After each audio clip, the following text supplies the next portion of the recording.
Hey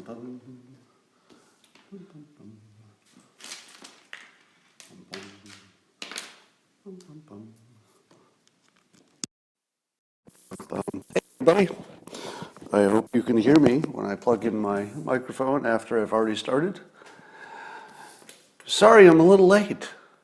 I'm late because there's so much news. There's news all over the place, and it's good and it's fun and it's the good kind. It's the funny kind. It's the best kind.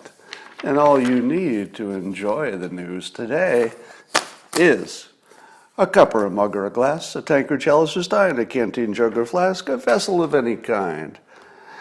Fill it with your favorite liquid. I like coffee. And join me now for the unparalleled pleasure, the dopamine of the day, the thing that makes everything better, the simultaneous sip.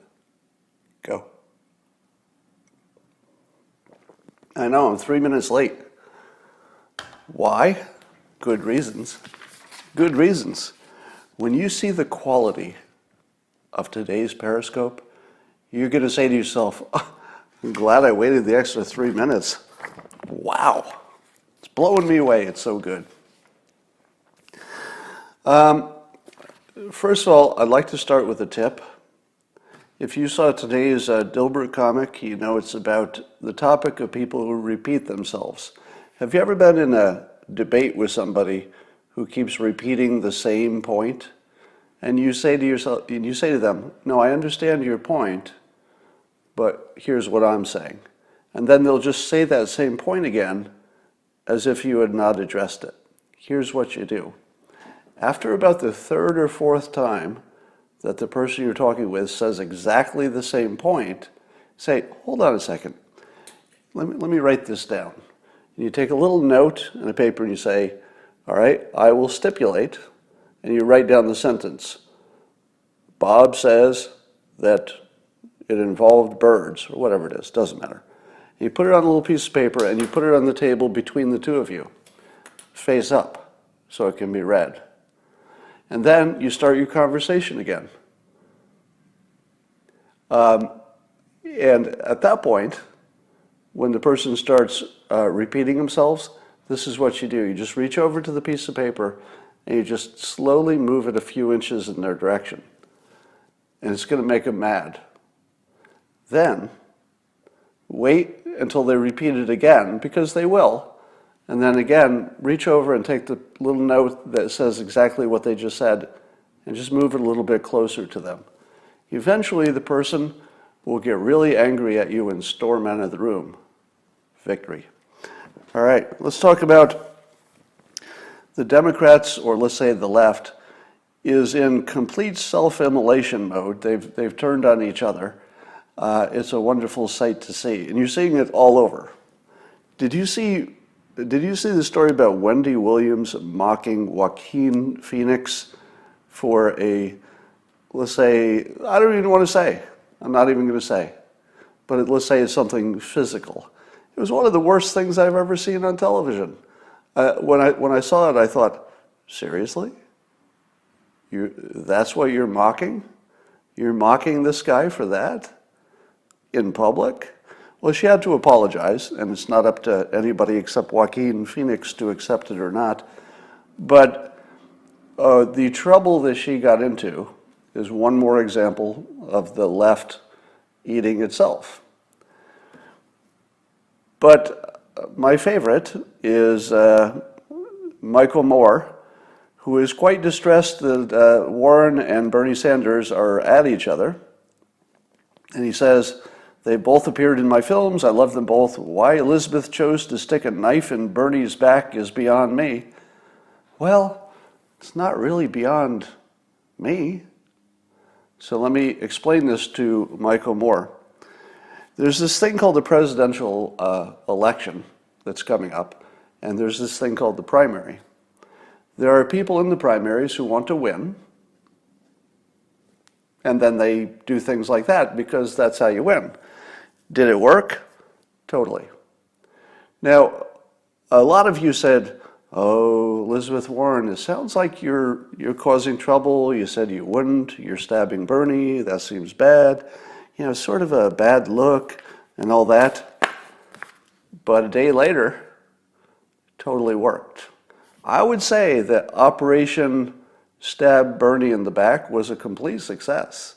If you saw the panel well, actually, most of the pundits said, well, the big moment from the debate was when Elizabeth Warren said that the only people on the stage who had ever won any elections were the women. Actually, the others had won elections, but they had also lost, I think, 10 elections, but the women had won every election. Tremendously good political point. So from a point of controlling the conversation, moving people's attention where you want it to move it, I'm going to say Elizabeth Warren, A+++. She totally changed the conversation, made it about sort of highlighted the fact that it's a bunch of, white people on the stage, which is bad enough, but at least there's some women, right? Because the day before that, we were all talking about, ha ha ha, Democrats are the party of inclusivity, and they just got rid of all of their people of color on the stage. Wasn't that the story 2 days ago? 2 days ago, that was the story. Not anymore.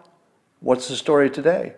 Thanks to Elizabeth Warren, the story today is, hey, there's still 2 women on the stage, and are we ignoring the fact that they've won all of their elections and that the men on the stage have 10 lost elections collectively?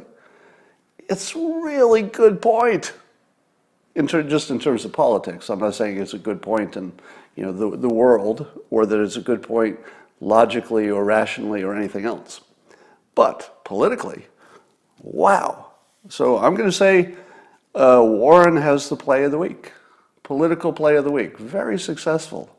I think she actually changed how people are thinking about this. Good job. Now, the real question is, who's lying? Is Bernie lying when he says, I never said a woman can't win? Or is Elizabeth Warren lying when she says that he did say that? I have the answer to that, in my opinion, all right? So I can't read minds. But of course, you've all seen it by now, the clip of Elizabeth Warren not shaking hands with Bernie, and CNN magically found a separate audio file that they matched up with the video so you could hear what she was saying. And Elizabeth Warren walks directly over to Bernie and says, you accused me of lying on television. I think, did she say on television or in public? Now, what have I taught you about detecting liars? Liars say things such as, what evidence do you have? Or, why would you make that accusation? Based on what? That's what a liar says. Here's what an honest person says. They get right in your face and they say, you're a liar. Now keep in mind that it's not clear that Warren knew that this would be picked up on audio. Some are suggesting she's smart enough to know that there probably was an audio. Some have suggested she was colluding with CNN and that she knew there would be an audio. I'm not going to say it was that clever. It looked like an honest moment to me. So my impression is that she actually believed Bernie lied. I believe that Elizabeth Warren believes her own story. I also believe, because of everything that Bernie has said and done and his entire career, he's so credible to me, and to many of you, but to me, he's completely credible. So you have 2 versions that both believe their stories, I believe. So my opinion is that they both absolutely do believe their versions of the story. How unusual is that? Not. It's 2 movies on one screen. 2 people were in a room, and when they left the room, they had 2 different impressions of what happened in the room. How unusual is that? Zero unusuality of it. See, I made up a word, unusuality. You can use it, yeah. One of the things about being a professional writer is that if I start using a word, it could enter a common usage. So the unusuality, or maybe it's already a word, but I doubt it. So, let me give you another example of exactly this situation, which is also in the news. So there's a story about, let's see, a gentleman, Peter Lucido, who's a Michigan state senator. Now, he's apologized after a female reporter said a young 20-something reporter was spending some time with this Michigan state senator, and I guess he said that he was going to be meeting with some high school boys later, and said that she should hang around because it'd be a lot of fun, according to him. So his version is, hey, you should hang around, it's going to be a lot of fun hanging out with these guys from this high school, hang around a little bit. She says that some version of it was that you'll have a lot of fun with those boys and they'll have a lot of fun with you, if you know what I mean, or some version of that. So her version of a private conversation between two people, she left the room, and I think she actually believes that he said something with a inappropriate sexual tone to it. If you watched his response, he looks really credible when he says, that didn't happen. I just said it would be fun. It has nothing to do with any kind of sexual anything. Now, it's possible that one of them is just lying, right? But I don't think so. I think they're both telling the truth. Because exactly like Warren and Bernie, I think two people had the same experience, but watched two different movies. And when they left, they both believed their movie. How many times do you need to see people experiencing two different movies in the same place before you understand it's the most normal thing in our experience? It's not the exception. Because if you imagine it's the exception, you say, oh, okay, one of them's lying. You know, it's not one of those weird cases where somebody saw two different movies in the same place. That would be weird. It's not. That's the operating system of human beings. We're subjectively creating our own little environments and worlds all the time. It's the basic way we operate. Once you understand that, everything starts making a little more sense. So that's my preliminary, maybe it's my final conclusion. Warren telling the truth as she saw it, Bernie telling the truth as he saw it, two people who are being honest, although Warren may be a little opportunistic by bringing that up at exactly the right time. Seriously, that was just a great, great political play. Ethical? Not so much, but still within the realm of what we expect in our political process, so it's not that far out. We're going to talk about impeachment in a moment. Here's an example of why it's better to be a boomer than a doomer. Now, boomers, people like me, my age, we have a lot of experience. We've seen a bunch of things. Does it help? Well, let me give you an example. Today I saw a message came into me from a social media platform, and it was a writer asking me if I would be interviewed for an article he wants to write on the topic of love and persuasion. And because I talk about persuasion, he thought, oh, I'll ask this cartoonist guy if he will give me some quotes for my article on love and persuasion. What did I say? Because I'm a boomer, and it's not my first day on earth, I said, nope. Nope. Not getting anywhere near it. Because can you imagine how many ways that would go wrong? As soon as you throw persuasion and love in the same conversation, nothing can go right from that point on. Whatever I would be quoted as saying would look terrible out of context. Because it would be his context, whatever his article was going to be. It wouldn't be my context. I might be able to do it, but probably not. I mean, I don't even think I could do it if I did everything I could to put it in the right context. It would just seem creepy. All right? So that's one of the advantages of just being around a while. If I were 25 and I got that same request, you know what I would have said? Free attention. I'm all over it. So, and by the way, okay, doomer, with a D as in dog, as a response to OK Boomer works really well. Because it does seem that the younger people feel like everything is doomed. Do you know why young people think everything is doomed? Climate science is going to kill us. President Trump's going to blow up the world. Do you know why? Because young people still believe that the news is legitimate. Imagine, a lot of you are, let's say probably half of you are over 40, I'm guessing, roughly. I saw my statistics recently, that's about right. So about half of you are over 40. Haven't you seen the doom and then, just kidding, process just repeat itself? We're all doomed. Oh, no, I guess it's okay. Oh, no, we're going to die. I guess not. Oh, we're running out of oil. Not so much. Yeah, it's going to be a nuclear war. Well, it didn't happen. If you see it enough, you become skeptical of everything else. So the doomers, which is a perfect name for them because they've been sold this story of doom, are walking around in this weird doom bubble that I do not envy. Now, when I was a child, I grew up in the era in which we thought Russia was going to nuke us at any moment. We actually had a nuclear bomb shelter in my house. Now, it wasn't very effective because it was just a basement, but my father wasn't exactly a radiation expert, let's say, so he built a little bomb shelter in the basement, and I actually didn't think I would grow up to adulthood.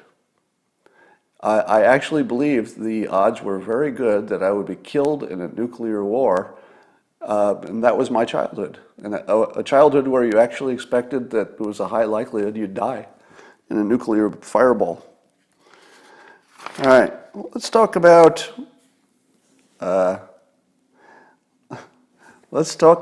impeachment, because I know you want to do that. So I've been calling this an emotional impeachment. And I don't think I've ever branded anything better. Because once you consider that even the Democrats think there's no real chance that the president will be removed from his office, then what was the point? Isn't the point of impeachment you're trying to remove him? But if you know that's not going to work, why are you doing it? Well, of course, there's the political part. And Pelosi said it directly. She said that the president would always have this stain of impeachment would be dogging him forever. She used her own words. But she basically put it in terms of, ha ha, I gotcha. That's it. Ha ha, I stained you. That's why they did it? Because it feels just personal and emotional and completely irrational. Now, I get that they think it's going to work maybe for elections, but that would be dumb, because I think they should have been able to predict that it would help his fundraising, it would galvanize his base. Exactly what happened.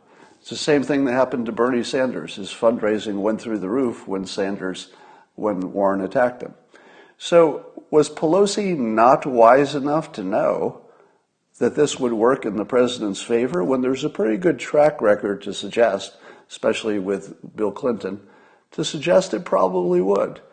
So if it wasn't to remove him from office, and it wasn't even to hurt him in the election, really, unless you make the case that it's all about getting Democratic senators elected the next time they have a chance to do that, it just looks like it was emotional. It looked like it was an emotional impeachment. So I've joked that so far the impeachment trial looks like a combination of 3 movies.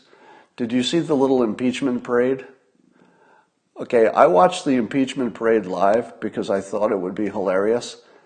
It was a little funnier than I had hoped, because they were all trying to act serious and somber after they'd all been yucking it up with Nancy handing out the 20 ceremonial pens. They're trying not to look like they're happy about the day, so they're doing the somber march. We are sombering. It is a solemn day. Let us solemnly march with our little black suits. And Nancy's pink, but we're wearing our little black suits. And it looked like there were 3 movies that had been put together as a trilogy. The first movie, if you've ever seen March of the Penguins, it looked like a bunch of penguins. Right? You know, you had Nadler there, the monarch penguin, but they all sort of had these black suits, and they all were like, blah, blah, blah, blah, walking down, not talking. So you got March of the Penguins. Then, of course, the trial is just going to be Dumb and Dumber. I don't know how it could go any other way. It's going to be Dumb and Dumber. You know, you don't have to wait for the details. That's what it's going to be. And in the end, we know how it ends.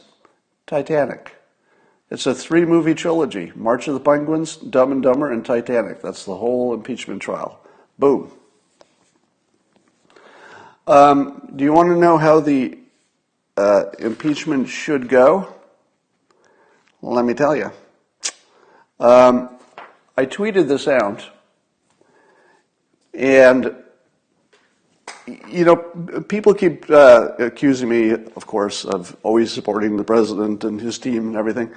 But I've said over and over that I think the Republicans have totally botched their defense of the president in terms of this whole Ukraine thing and the quid pro quo and all that. Here's why it's botched. And the Senate has a chance to make good on this.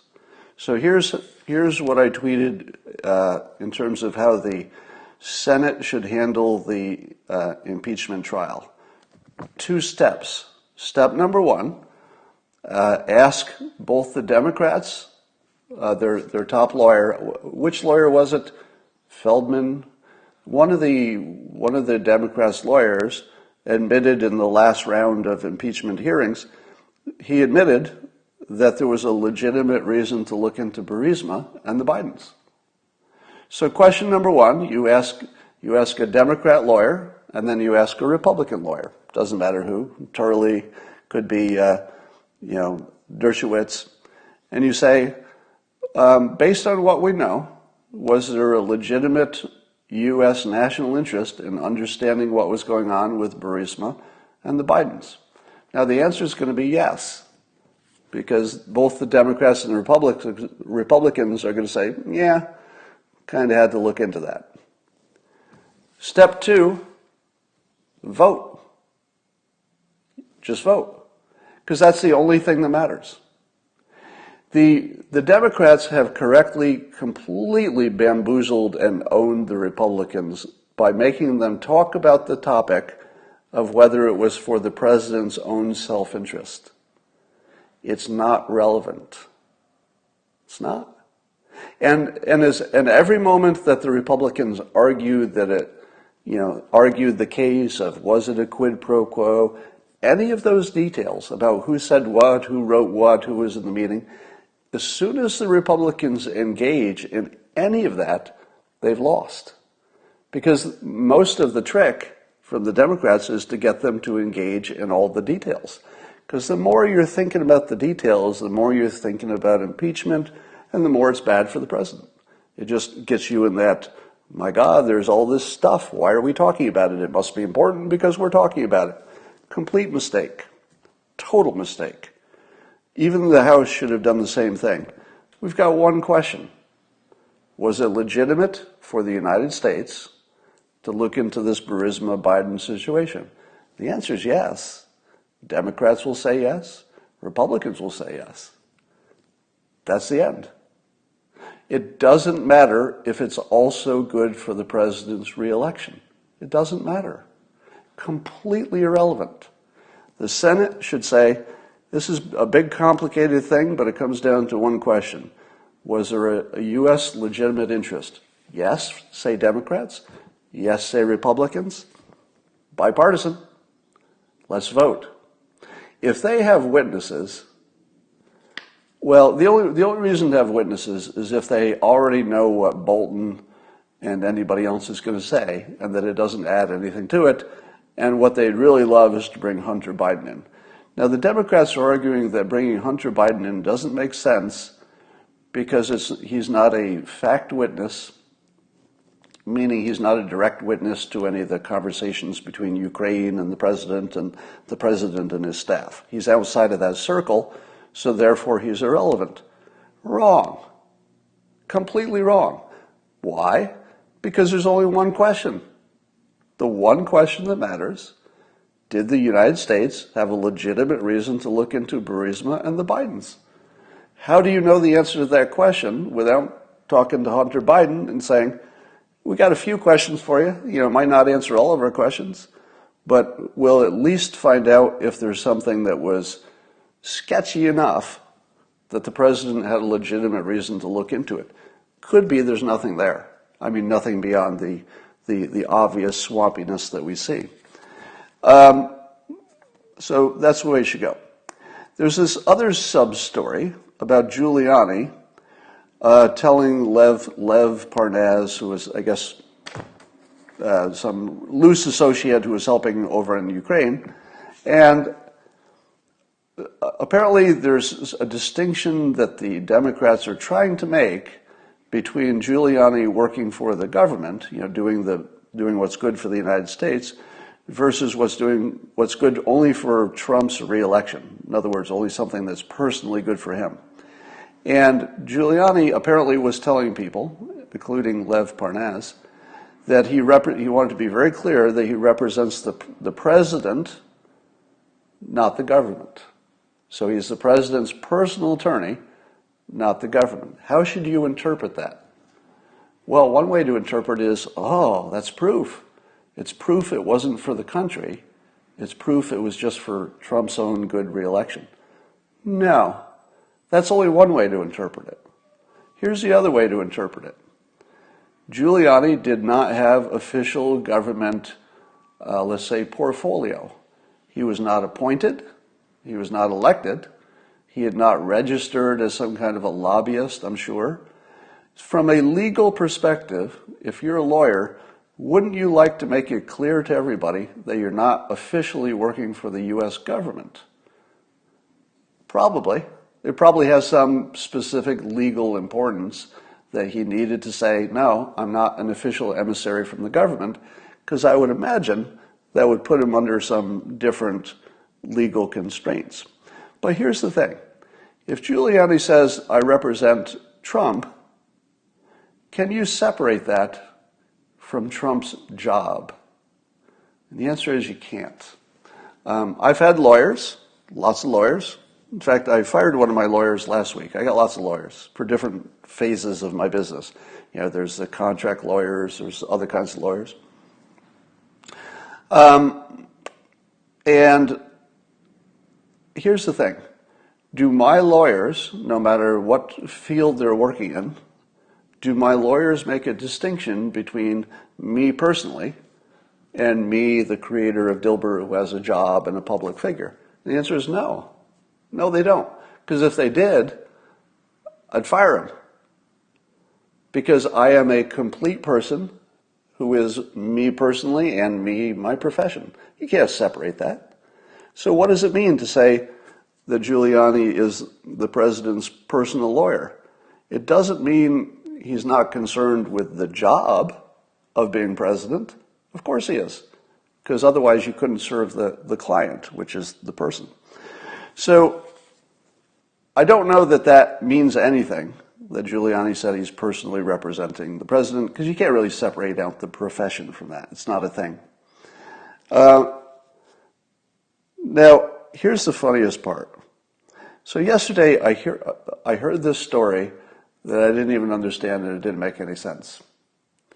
I'm noticing my numbers are way down today. It must be because the impeachment's on. Are people watching the impeachment live right now?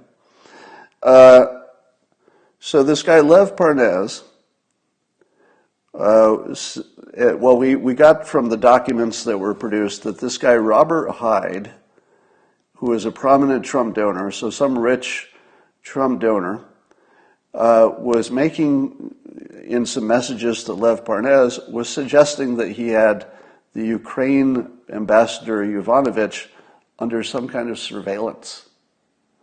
And I saw those messages and I thought, what? Because when I read it, did I have something on my lip? When I read it, I did not get that out of it.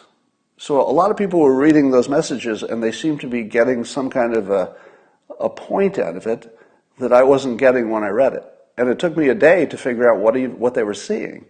And what they were seeing is that it seemed to indicate that this rich Trump donor, Robert Hyde, somehow was involved in direct monitoring or investigating or like stalking this ambassador in Ukraine. When I read it, I just thought, well, that just sounds like crazy talk. So my impression was, it looks like crazy talk. I didn't think anything of it. And I didn't even know what other people were seeing. So he was asked by, and this is just so funny. This was my favorite part of the day. So he gets interviewed by Rachel Maddow. And he says, no, that text message you saw was just this Hyde guy. He was just drunk. Now Maddow, cleverly, because she's very smart, right? Whether you like Rachel Maddow or not, we'd all agree she's super smart. So she sees the flaw in this, and she says that Hyde's texts, which were sort of on the same similar topic, went on for several days. So the explanation that he was drunk doesn't really fit the evidence. And here's just the best thing. Parnas quickly noted, he's drunk the whole time, Parnas responded. He wakes up and he's drunk. He starts at 6. I've never seen him not drunk. That's the star witness. The best evidence they've ever had against this president is somebody who starts drinking at 6 in the morning. Oh, can it be better than that? It can't be better than that. I mean, it really can't be better than that. So not only is Rachel Maddow interviewing the person, this Lev Parnas, who, based on just the little bit I've heard, I thought was the least credible person on the planet Earth. And I thought to myself, your whole case is built around this Lev Parnas guy, and from what I can tell, I mean, I don't know him personally, but it feels like he might be the least credible person I've ever heard in my life. But he's not. The least credible person you've ever heard of in your life is the guy who was texting him drunk at 6 in the morning. That guy was a little less credible. So if you look back at the messages and you say to yourself, okay, now let's put the drunk filter on it. Do those look like drunk messages? Yeah. Yeah, they do. They look pretty drunk to me. So there's that. Devin Nunes getting a little heat because I guess he had said that he didn't know who Lev Parnas was. But we have now learned that there was, I think, one phone call that Nunes took, which he says he did not remember. Now, if you're Democrats, how do you react to that? Liar! Liar! He's a liar! Because he said he didn't know who this Lev Parnas guy was, but now we have proof that he had a phone call with him. Liar! Well, that's what inexperienced people say. Here's what experienced people say. They say exactly what Devin Nunes said. He said, I'm in Congress. I'm paraphrasing. Do you know how many people we meet and talk to in an average day? A lot. How many of them would he remember their names and have some lasting memory of? 10%? 20%? Of all the people he meets, how many does he actually remember their names a year later? No more than 10%. So if you're an inexperienced person, or let's say an artist, you might say to yourself, well, if he talked to the guy, he obviously knows him. If you've done anything in your life that involves meeting lots of people, and this is my life as well, do you know how many people I meet? Do you know how many people send me a message and I communicate with them? Today, before I got on here, I communicated with maybe 12 people whose names I'd never seen before, that I actually directly had a communication with. Now, most of them were on LinkedIn. People were messaging me, and I was just saying, hey, responding to queries and questions and stuff. So now there are 12 people just this morning, just today, in my life. I'm just a cartoonist, but in my life, 12 new people entered my life. Every one of them will remember that they communicated with me, because I'm the Dilbert guy. How many of them will I remember their name if I saw it again and they say, hey, do you remember we talked? None. Probably none. I might remember the topic, but I'm not going to remember even one of their names. So what are the odds that Devin Nunes is telling the truth? That it was just one of many phone calls and he doesn't remember it? I'd say close to 100%. Right? You can't read minds, you never know, you could be wrong, but that's completely credible, completely credible. So the people who say that he should have remembered are just inexperienced. They're not just wrong, they're probably just inexperienced. All right, so let's see what else we got here. Hilariously, on Jeopardy, I think it was yesterday, one of the questions was about Adam Schiff. So Adam Schiff was the answer to a Jeopardy question, and none of the contestants knew who he was. So if you ever wondered, hey, is the rest of the country paying attention like we are? Because most of you are probably political junkies if you're watching this Periscope. And it's easy to forget the rest of the country isn't paying attention to any of this. None of it. 3 very smart people on Jeopardy didn't even know who this guy was when they saw a picture of him. Now, it's extra funny to me because I've been a Jeopardy answer maybe 3 or 4 times, and they always get it right. So when the Jeopardy question / answer is about me personally, I think at least one of the contestants has gotten it right every time. You know, sometimes it's about the Dilbert comic, sometimes it's about me. So I think I'm 3-1 advantage over Adam Schiff on the all-important Jeopardy scale. So there was gigantic news yesterday. I mean, really big news about Trump signing phase 1 of the China trade deal. I mean, that's big news. So I went to read about it on the CNN website, but it didn't have anything. It's the biggest news, and I looked at the CNN website, and I'm like, all right, let's see what CNN says about the China trade deal. Crickets. There was one tiny little article over on the non-emphasized part of the page about something bizarre that happened during the signing. There was something weird happened, and I think it was just because Trump talked about impeachment or something, whatever it was. That's it.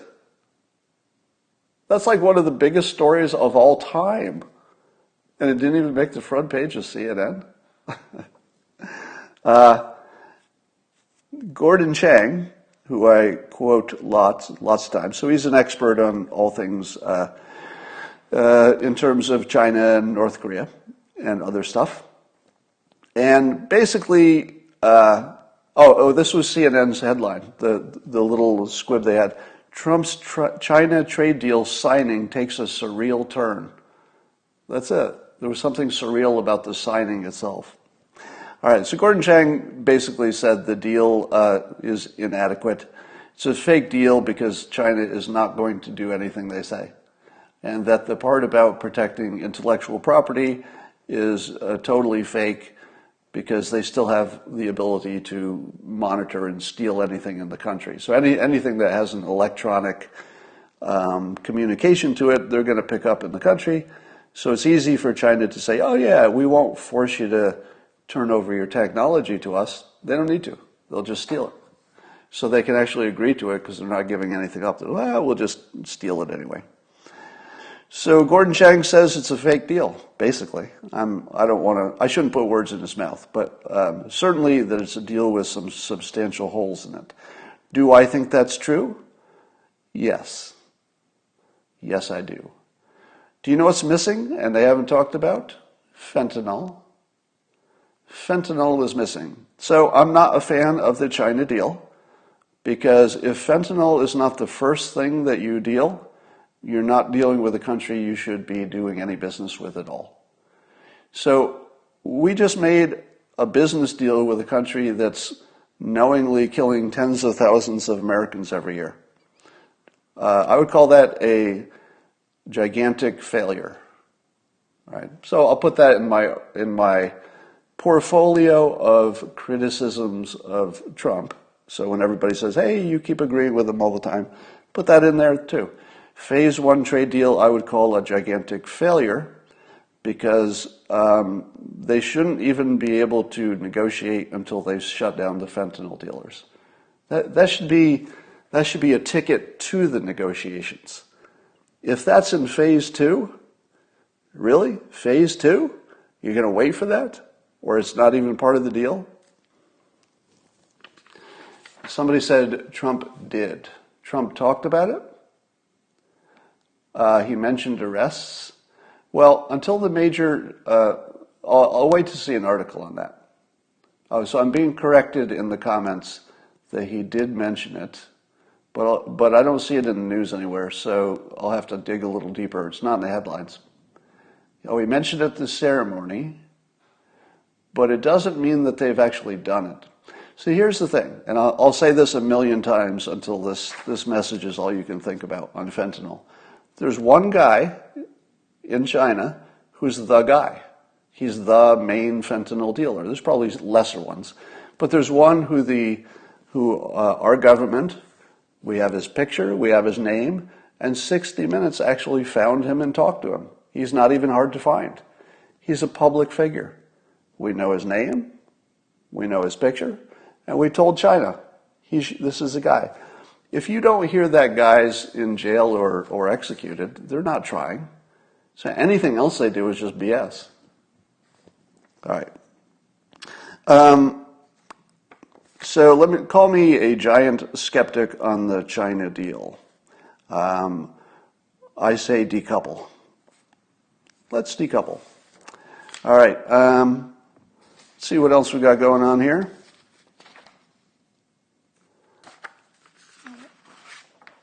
Yeah, so somebody's saying in the comments, that number one guy needs to be dealt with.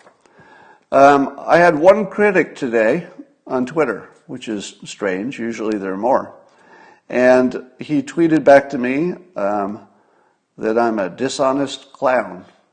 I'm a dishonest clown. So I tweeted back to him, how long have you been involved in the arts? If you're new to this, you know that I mock people for being artists because artists do not have a good view of the world.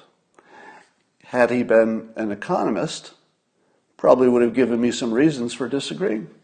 So I said to him, Michael Grant, who called me a dishonest clown, I said, how long have you been involved in the arts? And he responded back, he's written 150 books over 40 years. And so I said, good for you. Very productive.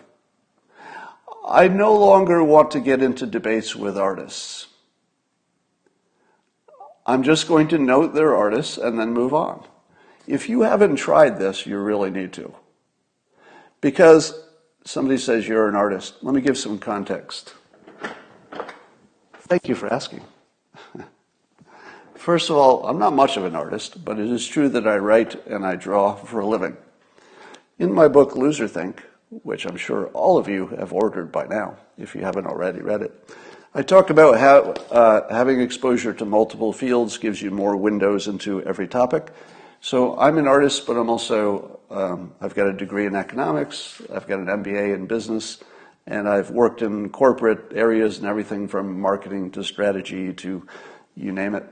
So in my particular case, art is my job, but my actual experience is much broader than that.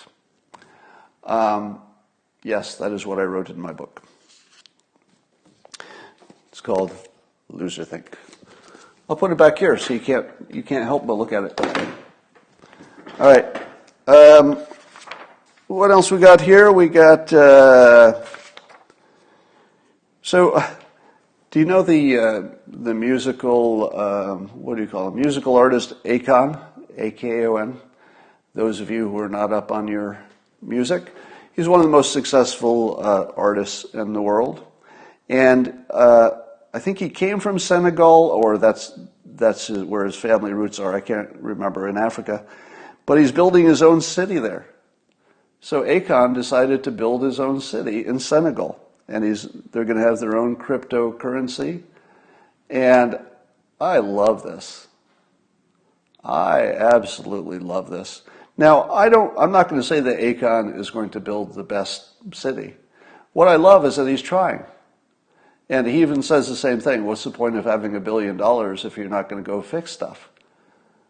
I'm a big fan, right? I mean, I was a fan of his music, but when you see an artist of this stature say, what's the point of having $1 billion if you're not, trying to fix the world?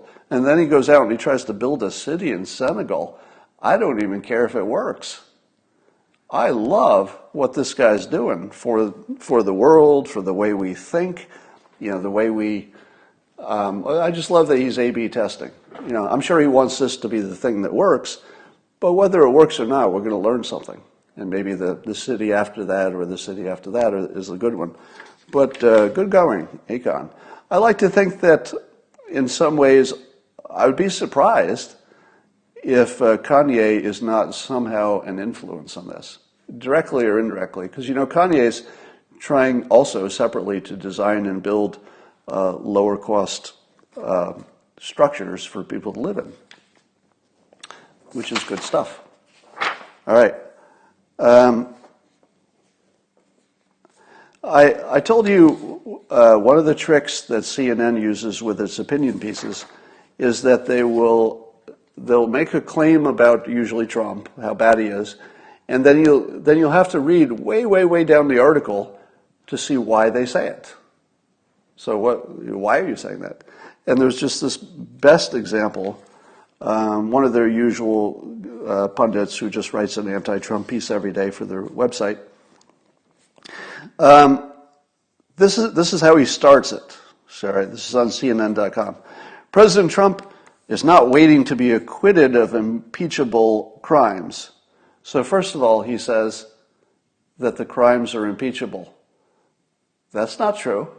So the very first sentence tries to get you to uncritically accept that these are impeachable crimes. Well, he was impeached, but they're not really impeachable crimes because we're going to find out that the Senate is going to throw it out. So I suppose maybe technically it's true, but they're not crimes. There's no crimes involved or even alleged.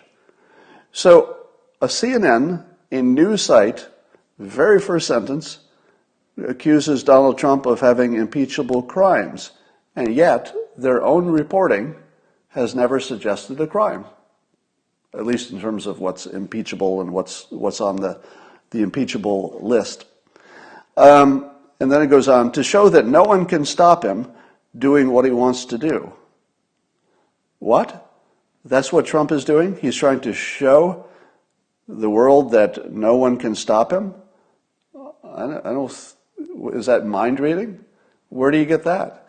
What factual basis do you have that Trump is, quote, trying to show that no one can stop him doing what he wants to do? That's not an evidence. There's no evidence of that at all. And he doesn't even offer an argument. He just says it like it's a fact. Then he says, no Constitution, Democratic House, Code of Accepted Presidential Behavior, Foreign Islamic, blah, blah, blah, blah, blah, blah, blah, blah, blah, blah, blah, is going to rein him in. So basically he's saying nothing's going to rein him in. So the tenor of this is that he's going to become a dictator because he's going to get away with this impeachable stuff that doesn't exist. And then way down the article, I'm waiting for the actual reasons, because so far it's just a bunch of insults and accusations that don't match the facts. But way down, I'm waiting for, well, there must be some reasons. So let's get to the reasons. So after an entire page of insults and libelous claims, such as crimes, here's his reason. A week after a showdown with Iran nearly erupted into a new war, the administration is still defying congressional demands for more information about the rationale for killing Tehran's top general. Now, this entire story is based on CNN and other people misquoting the president. So when you finally get to a reason, it's not even a real one. It's based on a misquote, because what the president said was that he believes 4 embassies would have been targeted. They changed that into he claimed he saw intel that 4 specific embassies were being targeted. Never said that. He stated his belief that 4 embassies would be targeted. He's right, he's wrong, it doesn't matter, it was a belief. CNN turned it into a statement of fact-checked it, turned it into a statement that he was lying, and then turned it into more of an argument that nothing will stop him and he's going to only do undemocratic things before he becomes a second-term dictator. I mean, this is so far from reasonable discourse. Rolling Stone had an article by Matt Taibbi, who, what did he call, I want to see exactly what he called CNN. I forgot to write down his quote. So Matt Taibbi just went after CNN, especially for that part where Abby Phillip treated the disagreement between Warren and Bernie as being Warren is true because it must be true what Warren is saying because CNN has reported it as fact. Now, as smart people have pointed out, a number of them, you've seen a bunch of people say this, the reason that CNN reported it as a fact, well, it had to be one of 2 people told them because there were only 2 people in the room, Bernie or Elizabeth Warren. And then she said, and then I think it was Abby Phillips said that Elizabeth Warren confirmed what CNN reported. No. Obviously, Elizabeth Warren or her people are the people who told CNN in the first place. If Warren confirmed it, there's no confirmation. It's still the same source. It's one source said something that the other source says didn't happen. That's it. So for CNN to treat it like it's a fact because they got it from Warren, and then Warren said it was true, so it was confirmed, they turned one fact into 2 facts. Right in front of you. They're not even trying to hide it. So as Tucker Carlson pointed out, and Matt Taibbi pointed out in Rolling Stone, CNN has just stopped, they've stopped any pretense of not being a political player. Any thought of being a news organization is sort of out the door. And it's amazing to watch, because as I said before, the doomers still think it's news. The doomers watch MSNBC and they watch CNN, and they actually think they're watching the news. They're not. It's not the news anymore. That's what it used to be. I would like to close by saying, have you ever tried to mail a letter recently? So yesterday, I had these W-2s that come to me. They come in these envelopes this size. And I needed to mail them out to a couple assistants. And I thought to myself, how do you mail things? It's been so long since I put a stamp on an envelope and mailed it that I was having a little trouble remembering how to do it. So the first thing I needed to do is get these things called stamps. And I thought I had some in a drawer. There's a little junk drawer in my kitchen. And I was sure I saw some stamps in there some time ago. So I looked through the drawer, and I looked again, because I knew there were stamps, and I couldn't find them. So I looked again, and then I really looked. I took each item out and really looked, and the stamps were not in the drawer. Now, all of the men watching this know what happened next. I don't even have to say the next part, do I? So finally, after several times of looking through this one drawer, I didn't look at anywhere else because I knew it was in the drawer. Looked and looked, couldn't find it. I went to Christina and I said, "Can you help me find the stamps? I think they're in this drawer, but I can't find them." So she said, "Sure." But I think we said it when I was in the car and we didn't write it down to remind ourselves and forgot. And I thought about it again, but she was busy. I thought about it again, but she was out of the house. I thought about it again, but I was busy. It took me 1 week to find a time when Christine and I were both available at the same time and in my kitchen so that she could open the drawer and do this. Here you go. Here are your stamps that are right here. Here you go. Now, you already knew that's what was going to happen, right? It's a basic male-female difference. When I look in the drawer, I just see noise, and it's really hard for me to pick out an item. When she looks in the drawer, she sees all the items. Like, I don't know how. It's just some kind of male-female difference, I guess. She sees them all. So she says, "Oh, here's your stamps." I spent probably 30 minutes total on different occasions looking through that drawer without finding those stamps. So now I've got my stamps, and I thought to myself, how do you know how many stamps to put on a letter? Because it's not a regular sized letter. So I've got to go to the website for the USPS.com, and I'm looking for the information on like how much postage to put on it. And luckily I've got a postal scale behind me. So I take out my postal scale, I go to the website, and there's no example of this envelope. You know, you had to sort of guess, well, it might be sort of this thing or that thing, but not really a direct answer. So I'm sort of guessing. So then I use my scale, and the battery's dead. So now I've got to go find a battery to put in my scale so I can weigh my envelope, so I can look on the website, figure out what the postage is, get my stamps, put it on the letter. Okay? Now, I finally figure out roughly what the postage would be, but I figure I'll double it because I don't want to go light. So I take my stamps, and there are these forever stamps. And I look at them and I go, what's a forever stamp? I mean, I think I know, but I'm not positive I know. Does a forever stamp work for any kind of envelope? Is it a specific value, or does it say that anything that's this kind of envelope will always be this? So I have to Google, what's a forever stamp? But I don't have enough forever stamps. I've got some other stamps with a value on them. So I'm looking at these, I'm like, I just put too much on it. So I just over-postaged it. And now I've got to take them somewhere.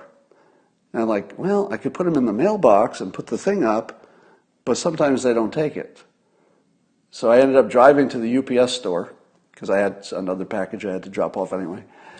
And I think altogether I spent a half a day trying to put stamps on an envelope and mail it. And I thought to myself, no, I did not lick the stamps. They were self-licking stamps. Man, we got to get rid of the post office. Let me ask you this. If, let's say, if Amazon.com offered to buy the post office and privatize it, would you be okay with that? I would. Because that post office should be taking the mail that I get, scanning it, and emailing it to me, period. I should never get a piece of mail. Let me tell you my other mail problem. So several years ago, I created a rule where no U.S. mail can enter my house. It can only enter the garage because the garbage is out there. So I always sort my mail in the garage, because if it gets in the house, it becomes a big pile of garbage in your house. And almost all of the U.S. mail is garbage, almost all of it. So I sort it in my garage so that it can't get in my house. But my mailman keeps thwarting me because he'll if he has a package, he'll bring it to my door, and then to do me a favor, he brings the mail also to the door. And I'm like, mailman, I love my mailman. He's a great guy. But I don't like mail in my house. Can you bring it to my garage? There should never be mail in my house. All right, that's enough on that. I will talk to you all later.